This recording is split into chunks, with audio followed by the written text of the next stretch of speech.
आउज़ुबिल्लाहि मिनश्शैतानिर्रजीम बिस्मिल्लाहिर्रहमानिर्रहीम। अस्सलाम वालेकुम my dear viewers and my dear happy shappy students. कैसे हैं आप सब? इंशाल्लाह ताला बिल्कुल ठीक होंगे। Specially my dear students, how are you all? I know बहुत खुश होगे, आज का दिन भी बहुत अच्छा गुजरा होगा, खूब इंजॉय किया होगा, खुशी हुई होगी। मुझसे बेहतर कौन जान सकता है कि आपको कितनी खुशी हुई है। सो दिन गुजर गया, इंजॉय कर लिया, इंजॉयमेंट के साथ थोड़ी सी पढ़ाई भी ज़रूरी है। तो अब आते हैं अपने लेक्चर की तरफ, आज के लेक्चर की तरफ। टॉपिक हम पढ़ रहे थे ओशन करंट्स। हमने मेजर ओशन करंट्स डिस्कस कर ली थी। तीनों समंदरों के ओशन करंट्स हमने डिस्कस कर लिए। बहरुल बैरोकियानूस और बहर हिंद, पैसिफिक, इंडियन और अटलांटिक ओशन की करंट्स डिस्कस हो गई थी। अब हमारा जस्ट एक शॉर्ट टॉपिक रह गया था जिसमें हमने ये डिस्कस करना था कि समंदरों की सतह पे जो करंट्स पैदा हो रही हैं, इनकी वजह क्या है, रीजंस क्या है। सेकंड ऑफ ऑल हमने देख लेना था कि इन ओशन करंट्स का इफ़ेक्ट क्या है।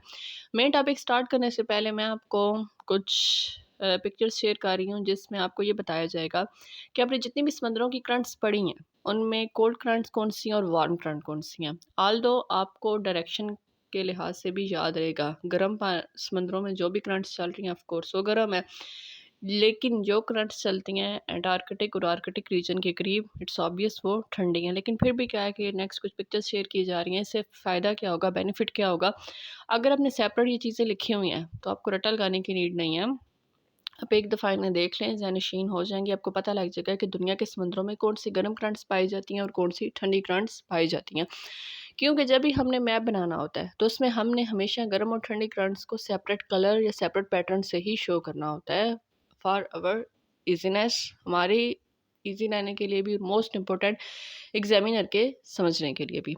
सो अब आते हैं हम अपने मेन टॉपिक की तरफ जिसमें हमने डिस्कस कर रहे हैं causes of ocean currents and also its effect। अच्छा, first of all definition discuss कर लेते हैं कि what is ocean currents. Ocean currents या समुद्री रो, बहरी रो किसे कहते हैं। अच्छा, ओशन करंट्स से एक बात याद रखनी है, ये इलेक्ट्रिक करंट में नहीं आएगा।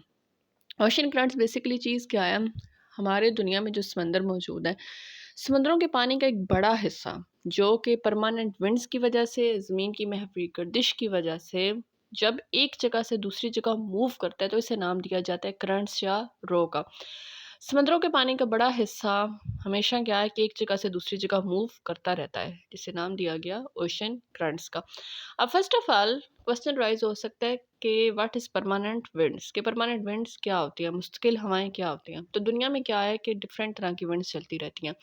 कुछ विंड्स परमानेंट है जिनका पैटर्न हमेशा एक ही रहता है, उनकी डायरेक्शन हमेशा एक ही रहती है।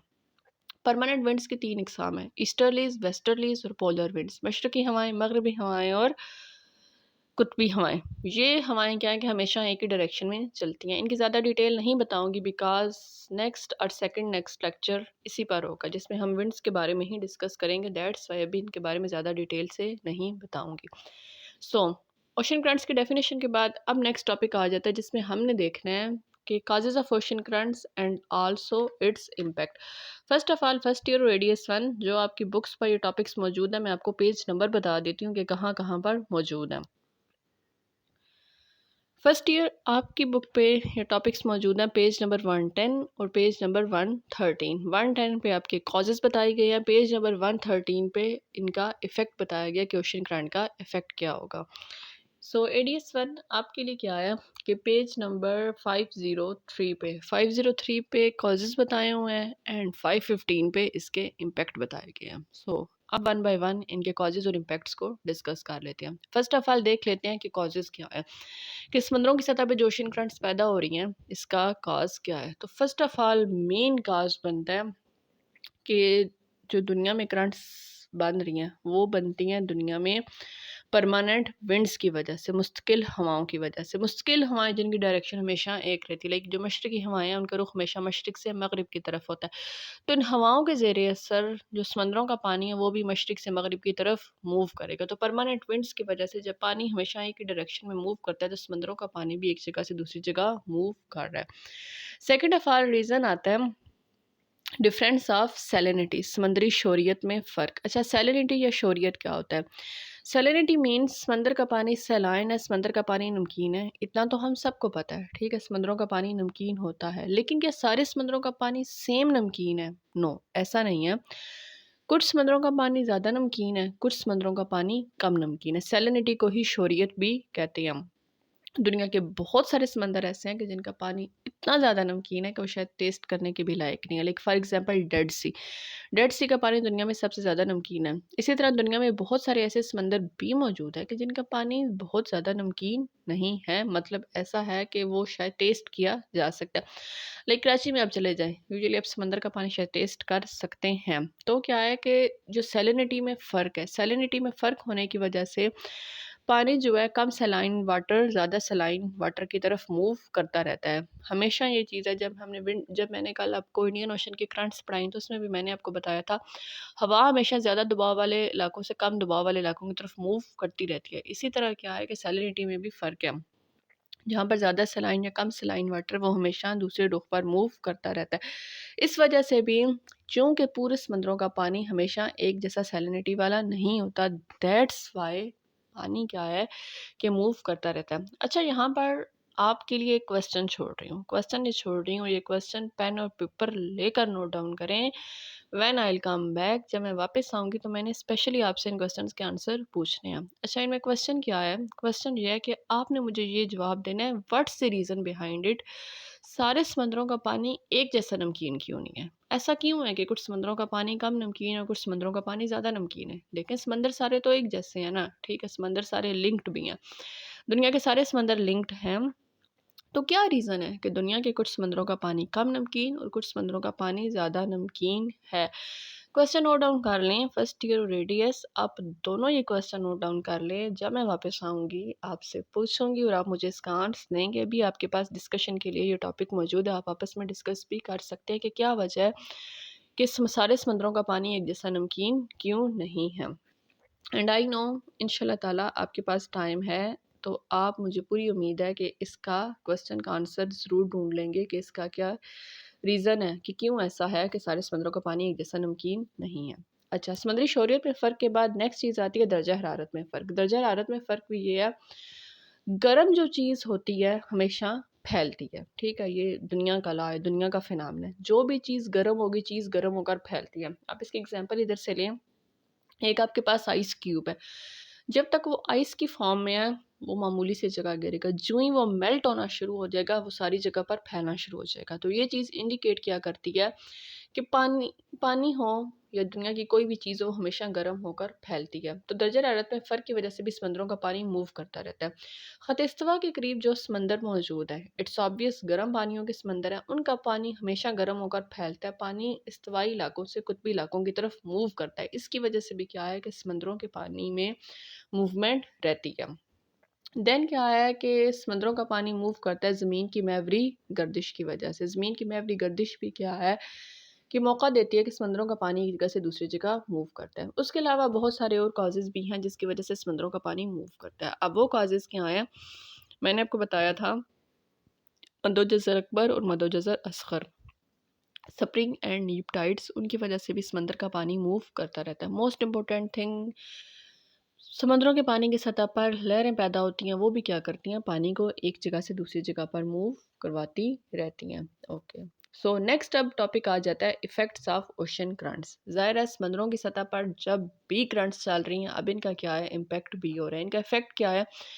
इनका इफ़ेक्ट माहीगीरी पर भी होता है, बंदरगाहों पर भी होता है, नेक्स्ट फ़िशिंग इंडस्ट्री पर भी होता है, टेम्परेचर इंक्रीज़ और डिक्रीज़ इनकी वजह से होता है, तिजारत पर होता है, जितनी भी सरगर्मियाँ हैं उसकी वजह से मुतासिर भी होती हैं। फ़र्स्ट ऑफ़ ऑल आब व हवा पर असर देख लेते हैं। बहरी रों का आब व हवा पर बहुत गहरा इम्पैक्ट है। समंदरों की सतह पर चलने वाली जो हवाएँ हैं या जो वहाँ पर रोएँ चल रही हैं वो इम्पैक्ट करती हैं।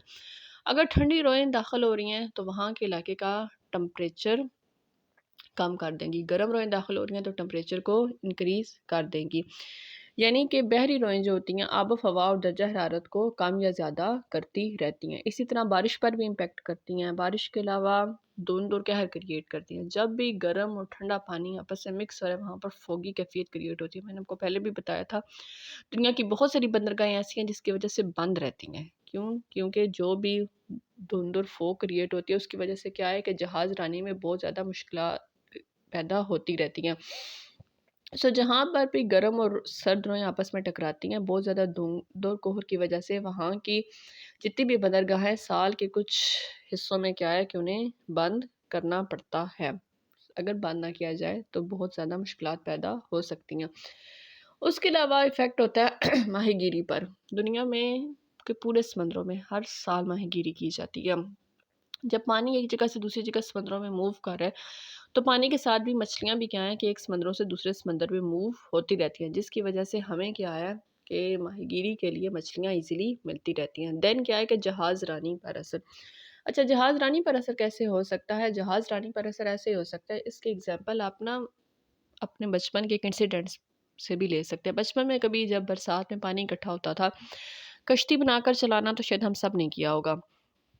आज भी कभी आप देख लें, कभी बारिश हो, पानी खड़ा हो तो एक ना कागज़ की कश्ती बनाकर उसे पानी में आप डालें। जिस रुख हवा चल रही है वहाँ पर कश्ती बहुत ईज़िली आगे मूव करती रहेगी। हवा की अपोज़िट डायरेक्शन में अगर आप कश्ती चलाएँगे तो कश्ती नहीं चलेगी बल्कि डूब जाएगी। सेम यही चीज़ समंदरों पर अप्लाई होती है। जिस सिमत में करंट्स बह रही होती हैं, मतलब क्या है कि जो बहरी जहाज़रान हैं, अगर वो उसको फ़ॉलो करते हैं तो कश्ती बहुत ईज़िली, बहुत स्मूथली जो बहरी जहाज़ हैं वो मूव करते रहते हैं, एक जगह से दूसरी जगह पहुँच जाते हैं। ईंधन की भी बचत होती है और क्या ईज़िली एक जगह से दूसरी जगह पहुँचा जा सकता है। लेकिन अगर आप हवा के मुखालिफ सिमत चलना शुरू करते हैं तो एक टाइम ऐसा आता है कि खुदा न खासा एक्सीडेंट की सूरत भी नमूदार हो सकती है। अब जनरल एग्जांपल है आंधी और तूफान आए हुए हों। आप अगर हवा की रुख खड़े हैं ना तो आपको ज़्यादा इफेक्ट नहीं होगा। अब हवा की मुखालिफ सिमत खड़े हैं तो आपको ये भी लगेगा कि हवा आपको अपने साथ उड़ाकर लेकर जाने लगी लगी है। तो क्या है कि इस तरह का भी इम्पैक्ट होता है। उसके अलावा क्या है कि इस सब के अलावा भी अगर हम देखें दुनिया में जितनी भी बंदरगाहें चल रही हैं, जितनी भी तिजारत हो रही है, वो इसी वजह से हो रही है कि स्मूथ जो पानी का बहाव चल रहा है। It was the short topic. Short ही था बिकॉज ओशन करंट्स का मेन टॉपिक है, मेजर टॉपिक है, वो ज़्यादा डिफ़िकल्ट था। ये जस्ट एक शॉर्ट टॉपिक रह गया था जो कि आज डिस्कस कर दिया गया। आई होप टॉपिक समझ आ गया होगा। ना भी समझ आया हो तो आपने इसमें से क्वेश्चन निकाल के जस्ट राइट अप कर लेने हैं। देन जब हमारी नेक्स्ट फिजिकल क्लासेस स्टार्ट होंगी इंशाल्लाह ताला मैं उसमें आपकी क्वेश्चन के आंसर दे दूंगी। और इस लेक्चर का जो क्वेश्चन है वो भी आपने नोट डाउन लाजमी कर लेना है और मुझे लाजमी बता देना है कि दुनिया के सारे समंदरों का पानी एक जैसा सैलाइन क्यों नहीं है। सेकंड ऑफ ऑल अब 2 से 3 ऐसे एग्जांपल भी अपने पास लिख कर रखेंगे जिसमें आप मुझे ये बताएंगे कि दुनिया में ऐसे कौन से हिस्से हैं कि जहाँ पर गर्म और ठंडी करंट्स आपस में टकराती हैं और वहाँ की बंदरगाहें बंद की जाती हैं। शॉर्ट सा लेक्चर है, 10 से 15 मिनट का लेक्चर है। आई नो आप प्रिपेयर कर लेंगे, डेली का डेली प्रिपेयर करते रहेंगे तो इजी होगा जब टेस्ट सीरीज स्टार्ट हो जाएगी। मिलते हैं इंशाल्लाह ताला नेक्स्ट किसी लेक्चर में। तब तक के लिए अल्लाह हाफिज़।